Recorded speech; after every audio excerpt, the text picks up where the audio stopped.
రాష్ట్రాభివృద్ధి కోసం చంద్రబాబు చేస్తున్న కృషి ఫలితం ఇవ్వాలంటే ప్రజలతో పాటు దేవుడి ఆశీస్సులు కూడా ఉండాలన్నారు జేసీ దివాకర్ రెడ్డి. అనంతపురం జిల్లాలో నీరు ప్రగతి కార్యక్రమంలో పాల్గొన్న జేసీ బాబును పొగుడుతూనే సెటైర్లు వేశారు. మీకు చిత్తశుద్ధి ఉన్నంత మాత్రాన కన్న కలలన్నీ నిజమైపోతాయా అని ప్రశ్నించారు. కులం ప్రకారం చూసుకుంటే తనకు కూడా జగన్తో పోవాలని ఉన్న ఆయన ఓ చేతకానివాడు కావటం వల్లే విధిలేని పరిస్థితుల్లో టీడీపీలో చేరానన్నారు జేసీ.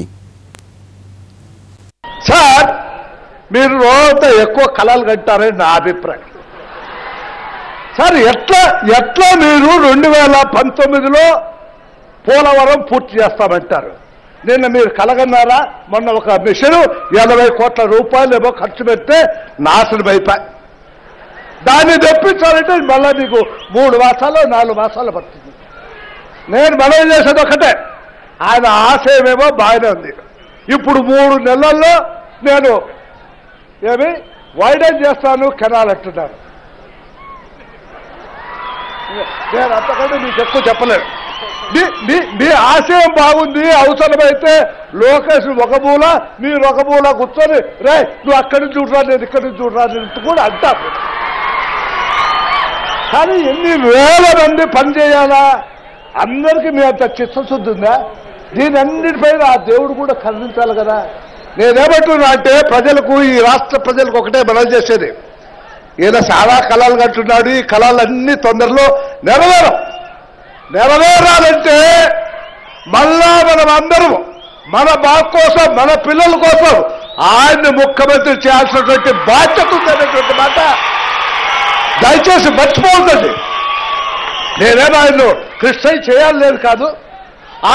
సార్, నేను మొదటి నుంచి తెలుగుదేశాన్ని వ్యతిరేకించిన వాడిని, కాంగ్రెస్ పార్టీ ఉన్నటువంటి వాడిని. కాంగ్రెస్ పార్టీ చచ్చిపోయి కుళ్ళిపోయి వాసన పడతా అంటే ఇక దాన్ని భరించలేక బయటకు వచ్చాను.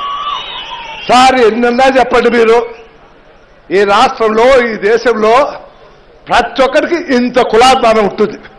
లేదు అని ఎవరైనా చెప్తే వాళ్ళ ఆత్మను మోసం చేసుకున్నటువంటి వాళ్ళు ఎవరైనా అలాంటి వాళ్ళు ఉంటే వాళ్లకు నా నమస్కారాలు. వాళ్ళు మహాత్ములే. నేను మనం చేసేది ఒకటే, నాకు అంత ఉందండి కులాభిమానం. అయితే నేను ఎవరిని ఇతర కులాలను ద్వేషించేవాడిని కాదు. నాకు జగన్ పక్కన పోవాలని. ఏం చేస్తాడు వాడు? జగన్ ఏం చేయలేడు. వాడు వెధవ. ఐఎమ్ సారీ, వెధవను కూడా తప్పేమో, వద్దు వెధవ అనే మాట ఉపసంహరించుకుంటా. ఏమీ చేయలేడు. విధిలేని పరిస్థితుల్లో నేను తెలుగుదేశం పార్టీ. లోకేష్ మంత్రిగా బాధ్యతలు తీసుకున్న తరువాత చంద్రబాబుతో కలిసి తొలిసారిగా ఒకే వేదిక పంచుకున్నారు. అనంతపురం జిల్లా పామిడిలో జరిగిన నీరు ప్రగతి కార్యక్రమంలో తండ్రి కొడుకులు ప్రధాన ఆకర్షణగా నిలిచారు. భవిష్యత్తులో లోకేష్ కూడా చంద్రబాబు బాటలో నడిచి మంచి పేరు తెచ్చుకుంటారని టీడీపీ కార్యకర్తలు భావిస్తున్నారు. శ్రీ జీవీ గారు, మన గారు, శ్రీమతి గుర్రం సుమిత్రమ్మ గారు వేడిలో ఇంత ఎండలో కూడా అనంతపురం జిల్లాను సస్యశ్యామలం చేయడం కోసం నిర్దేశించి చంద్రబాబు నాయుడు గారికి మేము విజ్ఞప్తి చేస్తున్నాము.